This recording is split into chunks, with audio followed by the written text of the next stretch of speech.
같이 마음을 모아서 사도신경으로 우리 신앙을 함께 고백해 보도록 하겠습니다. 나는 전능하신 아버지 하나님, 천지의 창조주를 믿습니다.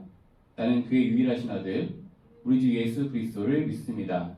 그는 성령으로 잉태되어 동정녀 마리아에게서 나시고 본디오 빌라도에게 고난을 받아 십자가에 못 박혀 죽으시고 장사된 지 4일 만에 죽은 자 가운데서 다시 살아나셨으며 하늘에 오르시어 전능하신 아버지 하나님 우편에 앉아 계시다가 거기로부터 살아있는 자와 죽은 자를 심판하러 오십니다.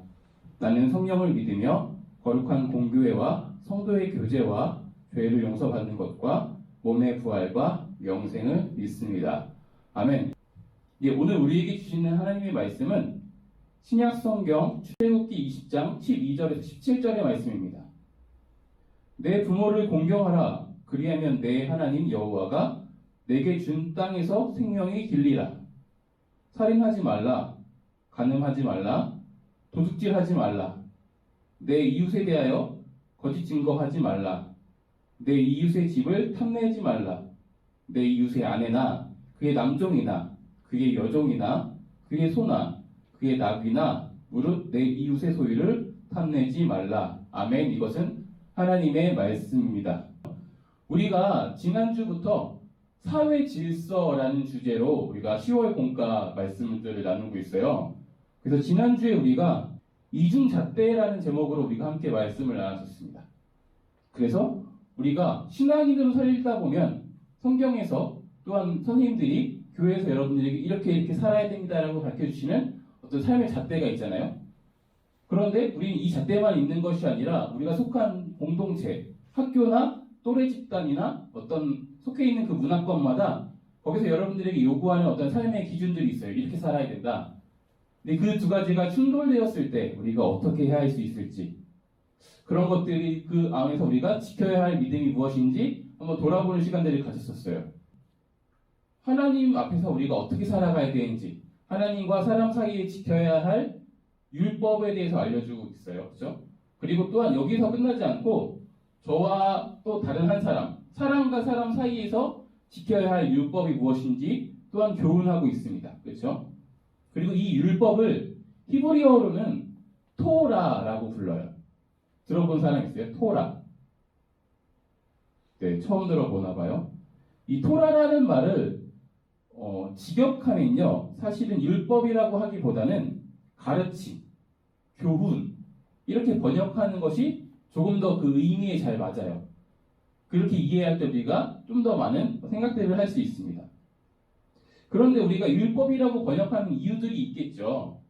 왜냐면요, 이 토라가 쓰여진 형식을 보면 이런 식으로 쓰여 있어요. 뭐뭐 해라, 아니면 뭐뭐 하지 마라. 굉장히 좀 법조문처럼 써 있죠. 법률적인 양식을 가지고 있는 문구기 때문에 우리가 율법이라고 번역하고 있는 것이죠.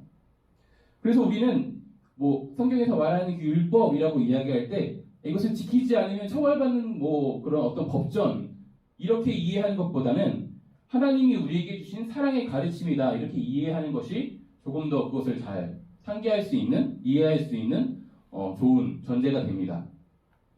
오늘 우리가 함께 읽은 말씀은요, 여러분들이 이야기한 것처럼, 아는 것처럼 우리에게 익숙한 10계명의 말씀입니다. 그 중에 일부입니다. 5계명부터 10계명까지의 내용을 제가 읽은 거죠. 이 말씀은 이스라엘 자손들이 이집트에서 출애굽을 하고 이제 광야 생활을 했겠죠. 3개월이 지난 이후에 신의 광야라는 곳에 도착해서 있었던 그 일 중에 하나입니다. 이스라엘 자손들이요, 이 신의 광야, 이 신의 산에서 한 1년 정도를 거주하는데요. 여기서 많은 일들이 있었어요. 얼마나 많은 일들이 있었는지는 성경에서 보면은 레위기 말씀의 전체가 다 여기서 있었던 일이고요.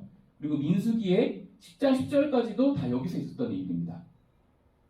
그리고 우리가 생각할 때 그 중에서 가장 임팩트가 있는, 가장 어떻게 보면 기억할 수밖에 없는 사건이 바로 오늘 우리가 함께 읽은 10계명을 공포하는 그런 내용입니다. 이렇게 이해해보면 출애굽 후에 애굽에서 배웠던, 살아왔던 그런 삶의 양식이나 문화, 뭐 사회 질서가 아니라 앞으로 너희는 이런 질서와 이런 문화, 이런 양식으로 살아야 돼라는 이런 가르침, 이 사랑의 가르침이 오늘 말씀인 십계명인 것이죠. 그래서 출애굽의 내용의 흐름을 보면 구원받은 사람들이 그 다음 하나님 나라의 백성으로 살기 위해선 이렇게 살아가야 한다라는 그런 가르침, 그런 사회 문화, 사회 질서들을 알려주신 것입니다. 그런 의미로 봤을 때 오늘 이것은 하나님의 은혜인 것이죠. 하나님 나라의 백성으로 살기 위한 방법들을 알려주신 것입니다. 성경에서 제시하고 있는 그 토라, 그 수를 다 세어보면 총 613개의 명령형의 어떤 이런 토라들이 있어요. 그 중에 아까 이야기한 것처럼 뭐뭐뭐 해라, 뭐뭐뭐 하라 이렇게 긍정적인 표현의 가르침은 248개이고요. 뭐뭐 하지 말라 이렇게 부정적으로 가리킨 내용들은 365개의 어떤 율법 계명입니다. 그리고 이 613개의 가르침을 요약하면 그것이 바로 우리가 함께 읽은 십계명입니다. 십계명이 굉장한 의미가 있는 거죠. 613개를 요약해서 10개로 줄여놓은 것입니다. 그래서 이건 사실 기출문제 같은 거예요. 그래서 여러분들이 가능하면 어느 정도는 숙지하고 있어도 좋을 것 같아요. 십계명도요. 또한 하나님과 사람 사이에 지켜야 할 그런 계명과 사람과 사람 사이에 지켜야 할 그 계명으로 나눠볼 수가 있어요. 그래서 우리가 읽지 않은 1계명부터 4계명은 하나님과 사람 사이에서 우리가 어떻게 살아가야 하는지 그런 계명들을 나타내고 있고요. 우리가 지금 함께 나눈 5계명부터 10계명까지의 내용은 사람과 사람 사이에서 어떻게 살아가야 하는지 알려주는 그런 계명입니다. 그리고 예수님께서는요, 이 10개를 또 두 가지로 요약하셨습니다. 뭔지 알죠? 우리에게 굉장히 익숙한 말입니다. 예수님께서는 이걸 하나님 사랑과 이웃 사랑 이렇게 두 가지로 요약을 하셨어요. 굉장하죠? 613개를 10개로 요약하고 이게 또 두 개로 요약이 된 거예요. 그런데 사도 바울과 사도 야고보는 이걸 또 한 가지 계명으로 요약을 했습니다. 뭔지 혹시 아시는 분 있어요? 네, 이웃 사랑이라는 계명으로 요약을 했어요. 그래서 이웃 사랑이 굉장히 중요합니다. 제가 이 말씀을 조금 나눠보면요. 로마서의 말씀이에요. 피차 사랑의 빛 외에는 아무에게든지 아무 빚도 지지 말라. 남을 사랑하는 자는 율법을 다 이루었느니라. 이렇게 표현하고 있고요. 갈라디아서에서는요. 온 율법은 내 이웃 사랑하기를 내 자신같이 하라 하신 말씀에서 이루어졌나니 이렇게 이야기하고 있습니다. 또 야고보서에서는요. 너희가 만일 성경에 기록된 대로 내 이웃 사랑하기를 내 몸과 같이 하라 하신 최고의 법을 지키면 잘하는 것이거니와 라고 이렇게 사도 바울과 사도 야고보의 교훈들이 나와 있습니다. 그래서 기독교의 정신, 우리가 말하는 이 사랑의 가르침의 핵심은 한마디로 이웃 사랑입니다. 우리가 이웃을 사랑하면 하나님 나라의 백성답게 살아가는 것입니다. 그리고 예수님께서는요, 우리에게 어떤 사람들이 이웃인지를 알려주셨어요. 우리가 잘 알고 있는 선한 사마리아인, 착한 사마리아인의 비유를 통해서 우리에게 이웃이 누구인지를 알려주셨습니다. 예수님은 되게 심플하게 말씀하셨어요. 우리에게 도움이 필요한 그 사람이 바로 이웃이다. 그래서 우리는 도움이 필요한 그 사람에게 그 도움들, 필요한 것들을 채워주는 것이 바로 이웃 사랑하는 방법입니다. 또 예수님은 이렇게 또 말씀하셨습니다. 지극히 작은 자 한 사람에게 하는 것이 바로 나에게 하는 것이다. 이것이 예수님의 가르침인 것입니다. 그래서 우리는 도움이 필요한 사람, 약하고 소외된 사람을 도우며 사는 것이 바로 하나님을 사랑하는 사람들이 살아가야 할 방법, 그리고 하나님 나라를 살아가야 하는 사람들이 살아가야 하는 그런 방법입니다. 그렇게 이해하고 있으면 굉장히 여러분들이 성경을 읽을 때 어떤 뚫어지는 한 가지 이제 관점을 갖게 되는 것이죠. 이런 관점을 가지고 오늘 말씀을 다시 살펴볼 필요가 있습니다. 부모를 공경하라, 살인하지 말라, 간음하지 말라, 도둑질하지 말라, 내 이웃에 대하여 거짓 증거하지 말라, 내 이웃의 집을 탐내지 말라. 지금 제가 6가지 계명을 읽었는데요. 혹시 여기에 반대하는 사람 있어요? 나는 이 계명은 조금 그렇다. 지키기 좀 어려울 것 같다. 이 계명은 오늘날과 맞지 않는 것 같다. 네, 다른 이견들이 없는 것 같아요. 더 설명할 게 없어요, 사실. 오히려 아쉬운 부분들이 좀 많이 담겨 있습니다. 좀 소극적이고요. 부모를 공경하라 이 한 가지 계명 말고는 다 하지 말라라는 계명입니다. 심지어 이 마지막 계명은요. 17절을 좀 읽어보면 뭔가 노예제도를 부인하지 않고 인정하고 있는 듯한 뉘앙스도 있습니다. 문화와 시대적인 한계를 넘지 못하는 계명인 것이죠. 그리고 전체적인 흐름에서 보면 그래도 우리가 읽은 이 말씀들이 발전해 나가는 방향을 보면 이거 발전적이다라고 표현하고 싶어요. 이스라엘 백성들도 성장하고 하나님과의 관계도 친밀해지면서 이 계명이 점점 달라진 것이라고 이해하면 더 좋습니다. 제가 이번 주에 오랜만에 제 지인을 만났어요. 저와 같이 이제 사역됐던 전도사님이고 대학원 시절을 같이 보냈던 전도사님인데요. 이 형이 저보다 나이가 많아요. 이 형님이 이제 육아에 전념하고 있어요. 주부로서 살고 있는데요. 그래서 아이를 키우는 모습을 제가 종종 보게 되거든요. 오랜만에 이 아이를 봤는데 전에는 귀여만 다니던 이 아이가 드디어 신발을 신어요. 이제 조금 걷기 시작한 거죠. 그러면서 어떤 자기만의 고집도 생기기 시작했어요. 하기 싫은 것도 있고 자꾸 뭐 쓰레기통도 입에 물라 그러고 책상도 입에 물려 그러고 이런 행동들을 해요. 이것들 교육에서는 구강기라고 표현하기도 하는데 이건 나중에 이야기고 제가 그 2-3시간 동안 그 지인과 함께 대화를 나누면서 그 아이를 바라보면서 한 가지를 자연스럽게 알게 된 게 있는데요. 그 무렵 아이들에게 가장 많이 하는 말 중에 한마디가 뭔지 아세요? 뭘 것 같아요? 소유가 생각할 때 생각 안 해봤다. 안 돼. 이 말을 가장 많이 하더라고요. 같이 있으면서 그 아이들이 이 말을 가장 많이 하는 걸 봤어요. 뭘 하려고 그러면 안 돼부터 시작해요. 네. 그런데 지금 여러분들의 부모님과의 관계는 이렇지 않죠. 여러분들이 뭘 하려고 하면 부모님이 무조건 안 돼 이러진 않잖아요. 적어도 여러분들의 말을 들어보고 대화를 하고 조금 더 많이 열려 있죠. 이런 것 같아요. 말씀도 어떤 소극적이고 한계가 있고 사회의 문화의 어떤 잣대를 넘지 못했지만 성장하고 친밀해질수록 더 자발적으로 어떻게 하면 이웃을 사랑할지를 알려주신 그런 발전적인 내용이라고 생각하면 조금 더 이해할 수가 있습니다. 그래서 이웃을 사랑하라. 도움이 필요한 사람, 지극히 작은 자를 사랑하라. 우리가 이 말씀을 지키며 살아가야 하는 것이죠. 여러분들은 이 사랑의 가르침을 잘 지키고 있나요? 그리고 잘 알고 있지만 항상 여기서 걸리는 거죠. 모르는 사람은 사실 없어요. 여러분 정도의 신앙생활 경력이면 이 정도 이야기들은 이미 많이 들어봤을 거예요. 그렇죠? 그래서 제가 10계명을 끝내는 순간 무슨 얘기 하겠구나 이미 짐작한 사람들도 있을 수 있어요. 근데 우리에게 주어진 항상 문제는 그거죠. 우리가 아는 그것이 왜 우리는 그렇게 살고 있지 않은가? 왜 매번 말할 때마다 나는 그렇습니다라고 대답하지 못하는가? 여기에서 갈등이 일어나는 것 같아요. 저와 여러분이 살아가고 있는 이 사회는요, 제가 느낄 때는요,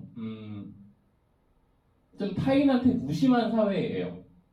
여러분들이 그러려고 그런 게 아니고 시대가 좀 그런 시대로 바뀐 것 같아요. 누군가한테 관심을 가지기에는요, 여러분들이 할 일이 좀 너무 많죠. 굉장히 분주하고 여러분 스스로한테 관심 갖기도 참 많이 어려운, 그래서 내 마음도 내가 잘 모르고 내가 뭘 할 때 행복한지도 잘 모르고 성장하고 있을 확률이 많이 큽니다. 그렇죠? 그리고 요즘은 또한 코로나로 인해서 서로와 서로의 사회적인 거리를 두고 그러다 보니까 더욱더 서로에게 관심을 갖기 어려운 그런 시대를 살아가고 있어요. 저만 해도 좀 그래요. 최근에 제가 여러분들과 만나지 못하는 사이에 이사를 했는데요. 지금 옆집에 누가 사는지 아직도 몰라요. 저와 출퇴근 시간대도 맞지 않고 아무도 모르는 거죠. 그래서 제가 첫날 이렇게 주민신고를 하기 위해서 말을 건넸던 그 한 사람의 얼굴을 제외하고는 제가 아무도 몰라요. 어떤 분이 사는지 모르는 거죠. 여러분들도 저와 마찬가지지 않을까 싶어요. 최근에 그래서 원택트다, 비대면이다 이런 것들이 일상화되면서 점점 더 이웃의 삶에 관심을 갖기란 쉽지 않습니다. 이게 우리가 살아가는 삶의 현실이에요. 그러다 보니까 우리가 너무 자연스럽게 이웃에 대한 관심, 그리고 이웃이 어떻게 살아가는지 모르다 보니 그들의 관심이나 그들을 배려하거나 그들과 사랑을 베풀거나 이런 것들은 너무 다른 이야기죠. 왜냐하면 첫 한 걸음도 안 걸었는데 뛰라고 할 수 없으니까요. 그런 상황에서 오늘 우리가 읽은 말씀은 다시금 오늘 살아가는 우리들에게 교훈이 됩니다. 오늘 말씀은 우리에게 이렇게 교훈을 하고 있어요. 부모를 공경해라. 그리고 하지 말아야 할 행동들을 하지 말아라. 이것 또한 이웃 사랑이다. 부모를 공경한다라는 것은요, 부모님의 말씀에 복종해라 이런 얘기가 아니에요. 부모님에게 동속적으로 살아가라 이런 얘기가 아닙니다. 바로 부모님들이 살아온 삶의 생활 어떤 모습, 그 경험들을 존중해라 이런 의미를 담고 있어요. 이걸 좀 넓게 하다 보면요, 그냥 형제간에, 부모간에, 또한 내 친구간에 좀 적당한 선을 지키면서 서로 존중하는 것이 아니고요, 상대를 잘 알아서, 상대에게 관심을 가져서 어떻게 살아온지 알아서 적극적으로 존중하는 그런 태도들을 이야기하고 있는 것이죠. 그래서 오늘 우리는 말씀에서 이야기하는 부모처럼 우리와 가까운 사람의 삶을 존중할 때 우리는 하나님께서 우리에게 허락하신 이웃사랑의 삶을 살아가고 있다. 이렇게 이해할 수 있습니다. 그리고 두 번째는요, 이웃에게 해를 끼치지 않는 삶 또한 오늘을 살아가는 우리에게 필요한 이웃사랑의 자세다. 이렇게 이야기할 수 있습니다. 해를 끼치지 않는 것. 여기서부터 시작하시면 됩니다. 나의 어떤 행동으로 인해서, 나의 어떤 말로 인해서 내 이웃이나 주변 사람들이 해를 입지 않게 해야겠다. 한 걸음 더 나아가면요, 내가 굳이 하지 않아도 상대방이 해롭게 하고 있는, 상대방을 괴롭히고 있는 그 무엇인가가 내 눈에 보인다면 그것들을 치워줄 수 있는 태도가 있으면 더욱 좋겠습니다. 물론 쉽지 않죠. 굉장히 어려운 일이고 피곤한 일이에요. 그럼에도요, 우리가 이런 피곤한 일을 할 때 그 기독교의 신비라는 것이 있습니다. 내가 그렇게 사랑을 베풀 때 역설적으로 내가 하나님의 사랑을 더 알아가게 됩니다. 그리고 내가 사랑을 베풀고 봉사활동을 하고 누군가한테 도움을 주고 내가 누군가를 사랑하고 있다고 생각하는데요, 실제로 봉사활동을 많이 해본 사람들이 이야기를 들어보면 봉사활동을 하러 갔는데 내가 오히려 사랑받고 돌아왔다 이렇게 이야기하는 사람들이 종종 있거든요. 마찬가지예요. 난 사랑을 베풀었는데 도리어 내가 사랑받고 있음을 알게 되는 것이 바로 신비인 것이죠. 여러분도 이 사랑의 가르침, 그것의 실천을 통해서 여러분들에게 사랑받는 사람들이 또한 여러분들을 사랑하게 되고 또 여러분들에게 사랑받는 사람들이 여러분들의 사랑의 표현을 통해서 하나님의 사랑을 깨달아 알게 된다면 그것이 바로 그리스도인들이 살아야 할 마땅한 태도인 것이죠. 지금까지 우리는 사랑의 가르침이라는 제목으로 우리가 이웃사랑하라라는 계명을 다시 상기했습니다. 또한 10계명의 사랑에 대한 계명을 통해서 오늘 우리가 살아가는 시대 속에서 우리가 어떻게 하면 이웃을 사랑할 수 있는지 우리에게 주어진 환경 속에서 그것들을 고민해 봤습니다. 먼저 여러분들의 가정 안에서 사랑을 베풀기 시작했으면 좋겠습니다. 여러분들의 부모님과 여러분들의 형제에게 그들의 삶을 존중하고 그들을 관심 갖는 그런 일들로부터 우리가 이웃사랑의 태도를 갖기 시작했으면 좋겠습니다. 그리고 또한 우리 안에서 그런 일들이 일어났으면 좋겠습니다. 그래서 여러분들이 내가 조금 외롭다, 내가 누군가 사랑이 그립다, 사랑이 고프다 이렇게 생각할 때 가장 먼저 떠오르는 것이 청소년 교회에서 누군가와 함께 대화했을 때 참 좋았었는데 누군가와 함께 놀았을 때 우리 잠시 짧게 마음을 모아서 기도하도록 하겠습니다.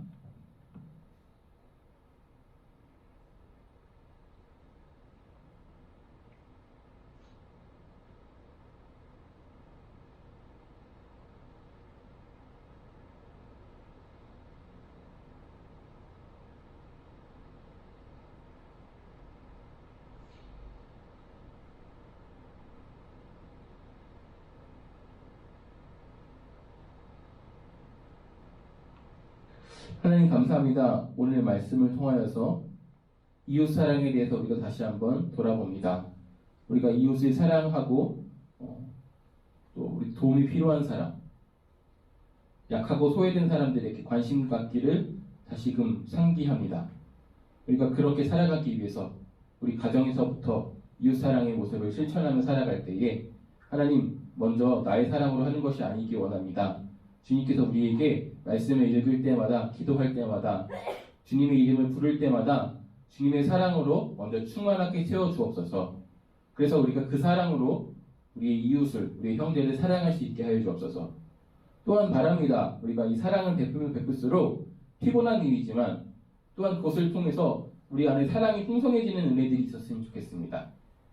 그리고 우리가 전하는 그 사랑을 통해서 하나님의 사랑이 하나님을 바라볼 수 있는 그런 일들이 일어났으면 좋겠습니다. 우리가 그렇게 그리스도인답게 하나님 나라를 살아가는 사람답게 살아갈 수 있도록 주님께서 우리의 날마다의 삶 가운데 사랑으로 더하여 주옵소서. 예수님의 이름으로 기도합니다. 아멘. 네, 주님 가르쳐 주신 기도로 오늘의 예배를 마치도록 하겠습니다. 하늘에 계신 우리 아버지, 아버지의 이름을 거룩하게 하시며 아버지의 나라가 오게 하시며 아버지의 뜻이 하늘에서와 같이 땅에서도 이루어지게 하소서. 오늘 우리에게 일용할 양식을 주시고 우리가 우리에게 잘못한 사람을 용서하여 준 것 같이 우리 죄를 용서하여 주시고 우리를 시험에 빠지지 않게 하시고 악에서 구하소서. 나라와 권능과 영광이 영원히 아버지의 것입니다. 아멘.